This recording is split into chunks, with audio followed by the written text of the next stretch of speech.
Another week of Contender Series is on the way. Tuesday nights have been amazing for us. We've been absolutely crushing it. This week, episode number 7, we got some really low-level matchups. I don't know what the UFC's doing, what Dana's doing, bringing these guys in, offering them a ability to get a UFC contract when they probably shouldn't be there in the first place. We'll talk about that. We got 5 fights to break down, but we've been crushing it, boys. Hopefully, you've been tailing the bets for Dana White Contender Series. I'll give you a recap of last week's results, but we've been profitable in 5 out of the 6 weeks, and the only week that we lost, it was a very small loss, and we almost swept last week.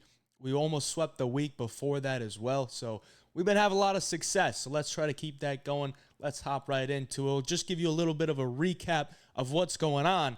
Favorites have been doing pretty well. They're 21-8. on the Contender Series so far. Underdogs last week were 1-4. The only underdog that came through was Atiba Gauthier, who was a very, very slight underdog when the fight actually happened. So favorites have been rolling.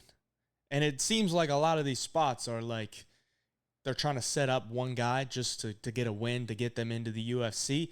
I don't know if that's the case here with this week, because there's some matchups where I think both guys are just not very good, and it's a fight where we don't really know a lot about them. I don't think they're UFC level, but it's a matchup that we can break down, we can bet on, and we can make some money on. So just remember this, boys. Favorites have been crushing. It might be an underdog week. A couple weeks ago, we had a big underdog week. We'll see. But let's get into it, man. First fight of the night, Rose Conceicao and Alexia Thainara. Both girls are okay. I think both girls might be UFC level, but I don't know if they'll be, cracking the rankings anytime soon. I don't think they're any type of super prospects, but they're both still fairly young, 26 and 27 years of age. On the Conceicao side, undefeated. She's fought in LFA. She looks to be the more polished fighter in this one, just as far as technique goes. She's got a wrestling background. Her stand-up is okay. I think there's a lot of improvements she can make, but she's been facing a level of competition where she can get away with some stuff. We'll see if she can get away with that in this matchup. On the other side, Alexia Thainara, she is a member of the Amanda Hebos gym. She's a big part of the Amanda Hebos camp, so I guess that's good going for her. She's been fighting more on the local Brazilian scene, which is the jungle fights. Level of competition hasn't been that great, but watching her fights, what does she do well? She's aggressive. She's aggressive on the feet. She throws pretty hard hooks. She's going to look to close the distance with her looping punches. I wish she had a little bit more of a straight shot, like a jab or something like that. She don't really use that too much. She's looking to try to take your head off with her strikes, which is nice. It's nice for women's MMA, but you don't see a lot of knockouts in the women's strawweight division, so that doesn't always come to fruition. She does have some pretty solid takedowns. She can get taken down herself, and when she is on the ground, she's got solid top control. She's got pretty solid BJJ too as well. If you look at her record, she's got like a couple submissions in like under 10 seconds, which is very weird. I don't know if those were just set up fights or whatever, but they're like 8-second arm bars. Okay? I think she's got some submission skills. But overall, I think she's just an aggressive fighter, which could prove to do her well in this matchup, because on the other side, Conceicao, a little bit more of a calculated fighter, and she has the ability to fight out of both stances, which is nice, but I don't know that she's very great out of southpaw. Like, she's shown she can go out of southpaw, but I don't think that's her normal stance. And in this matchup, how I see it going with Thainara, her aggressive striking, I think, will actually do her pretty well here, as long as she can, take a couple shots. Because when Conceicao gets pressured, she kind of backs up against the cage, drops her hands a little bit, and she'll kind of look for these step back like uppercuts, which leave you so open. If you're doing a step back uppercut where your chin is up like this, you're so open to getting hit in the face, and then also if you miss, you're open to get taken down. Now, Conceicao has pretty solid wrestling. I think that's her base. She's a Pitbull Brothers guy, so I think she's getting some good training here. This is a fight where I think the more aggressive fighter is going to win. because I don't think either fighter is going to get a finish. I probably see this fight going to a decision unless some girl is able to lock up some type of submission. I don't think either one's going to knock them out. I think they're both tough enough.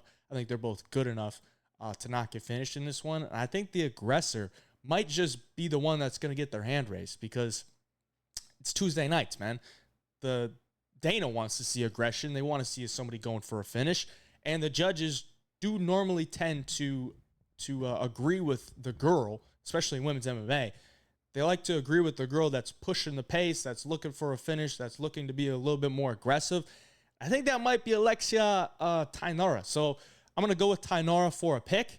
I believe she is a very slight underdog, which I can kind of see. I think Conceicao might be a rightful favorite in this spot, just being a little bit more technical. She's undefeated. She's fought in LFA. It makes sense. But I just think, if this fight goes to a decision, Thainara might be the one that's a little bit more aggressive. If she can stay off her back, I think she can win this fight. So give me Alexia Thainara to get the win, and we'll see if she gets a contract. They probably will. They'll probably just take whoever gets a win here to get a contract if it's not super boring, which I don't really think it's going to be. I think it'll be a pretty decent fight for women's MMA, and I'll take her. Let's move on.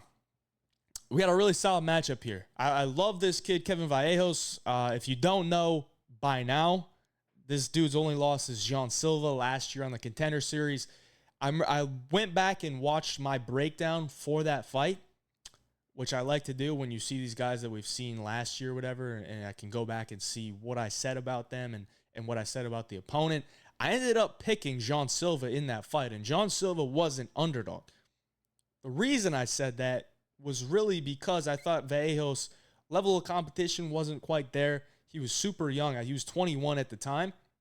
Now he's only 22, almost 23, but he was super young at the time. He's fighting in the Argentinian regional scene, the Samurai Fight House. The level of competition down there is just not that great. Now, Jean Silva, on the other hand, his level of competition wasn't that great either, but he's a little bit older. I think he was a little bit more polished, and we kind of saw it in that one. Vallejos won the first round, and then the last two rounds, Jean Silva just started to get his reads, pick it up a little bit, damaged him, and kind of got his forward pressure going a little bit more. Because Vallejos is a guy that likes to be the aggressor. He's 5'7", which in this matchup kind of scares me, but he's a guy that needs to be moving forward. When he's moving backward, he's not as effective.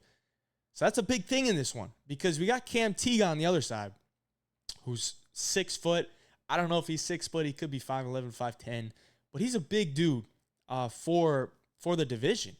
And if you watch his last fight against Austin Lingo, which is really probably his only good level of competition, Austin Lingo was a guy that fought in the UFC, but Teague was the forward pressure type of guy. He was just walking through the shots, able to eat all the big shots from Austin Lingo. And Austin Lingo, even though he didn't really pan out in the UFC, Austin Lingo has some really solid boxing, and he was hitting Teague with some big shots.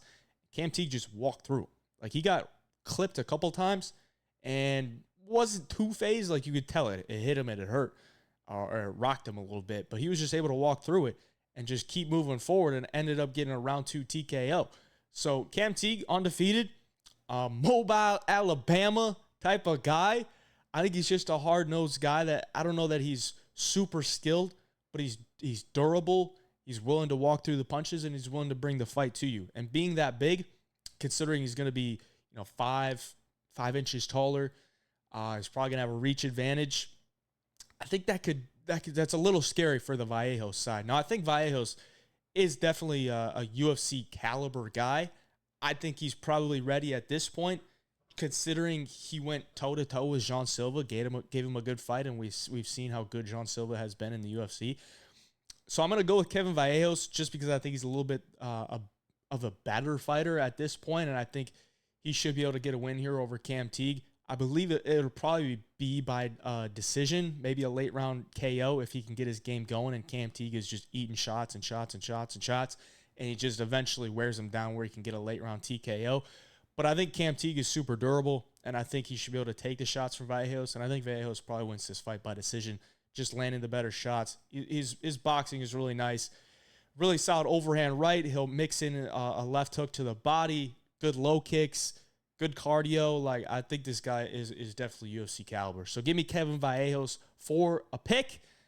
But Teague, if he can get his game going, it could start to go his way, but we'll see. Light heavyweights here. This is one that I kind of alluded to at the start of the video. This is probably a fight that shouldn't be made. You know, Mazzeo. Frencesco. I don't know why he's on the Contender Series. He's 4-0. And if you look at his record and you watch the fights, 2 of his wins really aren't really wins. Like, he won a fight based on getting hit with an illegal shot, and then the other one was an injury. His opponent got injured. Now, you could say he, like, caused the injury, sure, but I don't know. Then it's really just 2 wins, and they're both knockouts. Like, the guy is obviously built. He's 6'2". He looks jacked. He's powerful. He throws hard. And maybe that's just what Dana likes. Now, he was scheduled to fight Philip Leitu a couple weeks ago, and then he had visa issues, but I guess he got those sorted out, so here he is. He's just a powerful dude, and he's going to look to take your head off, which could do him well in this matchup. Kevin Christian, tall as shit, 6'7", 80-inch reach. He doesn't really look that great on film. Like, he looks like a tall guy that is there on the feet just being tall. Like, he doesn't really use his length that well. His striking is very unintimidating, but he does have some knockouts. His ground game is probably his best path to victory here, if I have to say it, because I think if he tries to stand and bang it out with Mazzeo, I think Mazzeo might probably knock him out. But if Kevin Christian can get it to the ground, I think he'll be levels above him. Mazzeo doesn't have the best takedown defense. We haven't really seen too much of his BJJ on the ground in his professional fights. So best path to victory for Kevin Christian will be able to get it to the ground, but he's 6'7". I don't know that his wrestling's going to be that great. I think his BJJ is solid. But, at light heavyweight, am I really going to bank on a BJJ guy? Probably not. So I'm going to go with Mazzeo for a pick because I think this is Contender Series. This is where we want big knockouts. We want highlight reel knockouts. I think Mazzeo could do that to Kevin Christian because Kevin Christian on the feet, tall man defense, very hittable, and he's not an active fighter on the feet. Like, he's not out there pumping jabs, pumping front kicks. And when you're 6'7", you kind of need to do that to keep your distance because you don't want to get into these exchanges where you're fighting a shorter guy and you're in these phone booth type of exchanges. Like, you're going to get hit. He's got that tall man defense. He's like, bang. You're getting knocked out. So I'm taking Frencesco Mazzeo for a pick here. Let's take a look at last week's results. Right here, we were a split decision away from sweeping the card. That's 2 weeks in a row. We were a split decision away from sweeping the card. Joey Hart, I thought he won. Dana thought he won. And my bank account would have loved for him to win. But either way, we still made some money for plus 4.26 units, which is great. We hit Gauthier on the money line as an underdog. Hit the nice over 1.5 there. Over 1.5s have been great for the Contender Series, honestly. I love when those lines are at 1.5 and you can get them at a decent price here. Gauthier by KO, plus 225, easy money. Elijah Smith by decision, plus 275, loved it. And then a nice little parlay here, a little cheeky, easy one. Cashed it there. The DFS plays as well went 2 for 3 for a 3-unit profit because we're winning 2 units on each of these and we lost one there. So that's 3 units in profit. But yeah, solid night overall. Love it. We've been crushing the Contender Series. If you want all these bets, all of my bets, jump in the Home of Fight Picks Premium membership. The link is down in the description below. We're positive over 40 units year to date on UFC, PFL, and Dana White Contender Series. But other than that, boys, just join up. It's a great investment. We get the plays to you. We'll get them sent directly to your phone so you know exactly when we're putting them in. You won't miss out, and you can get them in, and we'll make some money. Keep her going. This is the 4th fight of the night based on the way that they projected them on Tapology. They might change them after the weigh-ins. Usually I'd like to do these after the weigh-ins, but I'm getting them out to you early. It's a good fight right here. I think both these guys are pretty solid. Daniel Frunza and Vadym Kutsyi. 17-1 for a Contender Series record is a lot of fights. And I will say a lot of those fights are probably lower level wins. But we've seen Kutsyi in there with some pretty decent fighters. Like he's been fighting in Brave. I think Brave is a pretty solid organization. You get a lot of Russians over there. Good competition. And he's coming off a knockout win over, what's his name? Ismail Nardiev, who was in the UFC. And that was like 2 years ago, though. But he's been off for a while. But it was a nice little knockout. Kutsyi on the feet. I think he's a pretty solid striker. He's a guy that loves to chop low kicks, hard low kicks. His hands are pretty solid, but he likes to fight behind the low kicks and explode in with his hands when he feels necessary, and that's how he got the knockout against Nardiev. Solid wrestling, really solid anti-wrestling, but he's not a guy that's really going to go in there looking for takedowns off the rip. He likes to keep the fight on the feet, but his anti-wrestling is good, and if he needs to, I think he can go get some takedowns as well. Danylo Frunza, I like watching this guy fight. This guy, he's a forward pressure fighter who really likes to fight with his hands. He'll throw some kicks out there, but they're more so like feelers. They're kind of feelers for range, but he's just forward pressure, walk you down, try to unload with big shots. And it doesn't always look super pretty, but he's a pretty durable dude, and he's going to look to take your head off, which is fun to watch. Some of one of his fights, I think it was his last one or maybe his second to last one, just kept the forward pressure. The guy that was trying to take him down, he was having some success with the takedowns, which is something he's got to watch out in this matchup. I don't think his takedown defense is that great. But he was able to get back up to his feet. It was towards the end of the fight. There's like 10 seconds left. He lands a nasty elbow, TKOs him with 1 second left. You just like to see that type of stuff, to be able to do that later in the fight, and just the ability to just keep going and finish a dude later. You know, it's in a lot of these fights where the pressure is there. You see it kind of like in last week with Elijah Smith and Aaron Toe. Like Elijah Smith is a better fighter. I know he took the fight on short notice, but there's a big adrenaline dump. It's a big moment for everybody.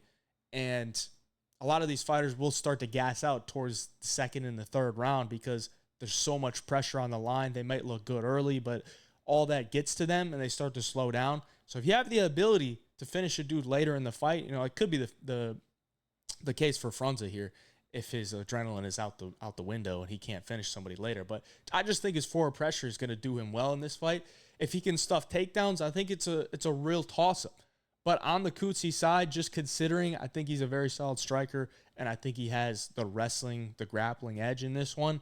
I'm going to go with Kutsyi for a pick, just because I think he's the better overall fighter at this point. But it wouldn't shock me if Frunza is able to get his forward pressure going and just start walking him down, and Kutsyi starts to slow down and Frunza starts to take over. But I will take Kutsyi right now. I think he's the better fighter. I'll take him for the pick. To the main event. I don't know if it's going to be the main event, but right now I think it's probably the front runner to be the main event because it's heavyweights and somebody's probably getting slept.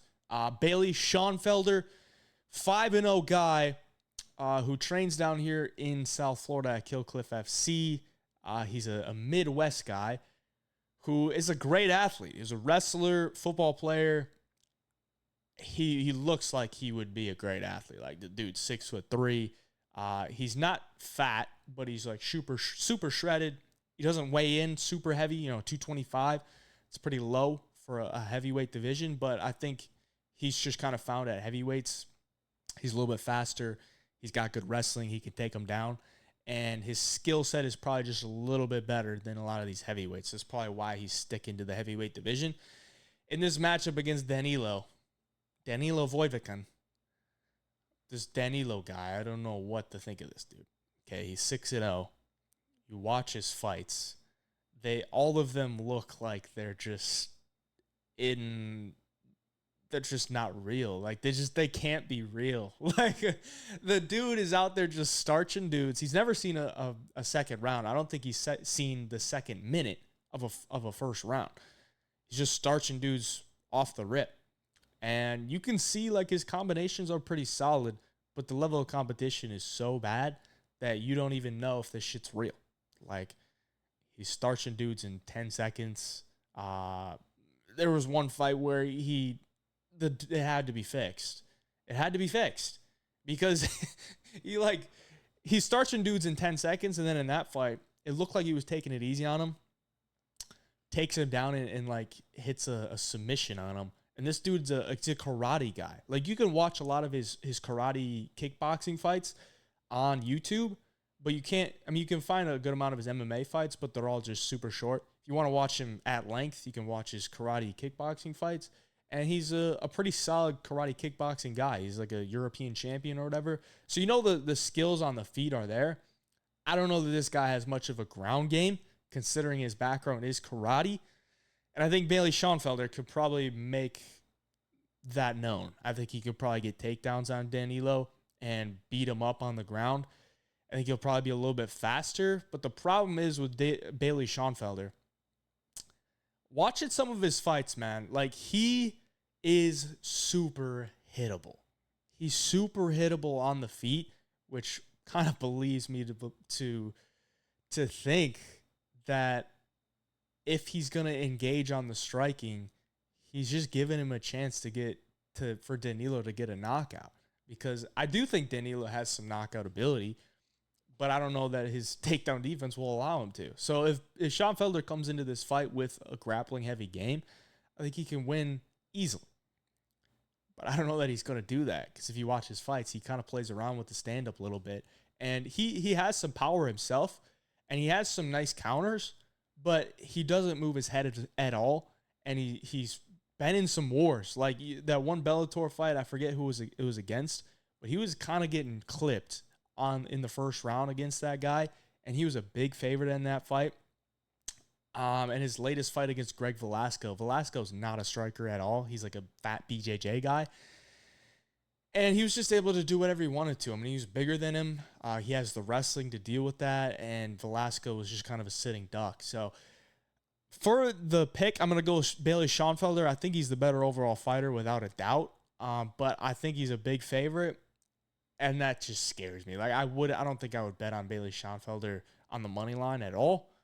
I wouldn't even throw him in a parlay, just because you're probably not going to get anything there. And Danylo can knock him out because Schoenfelder is hittable. And if he's willing to engage in the striking, like, he's just giving himself a chance to get knocked out. So Schoenfelder is the pick. That'll do it for this week's The Contender Series. Please like the video down below. Hit the subscription button for me. We'll be back here next week with the Contender Series breakdown as well.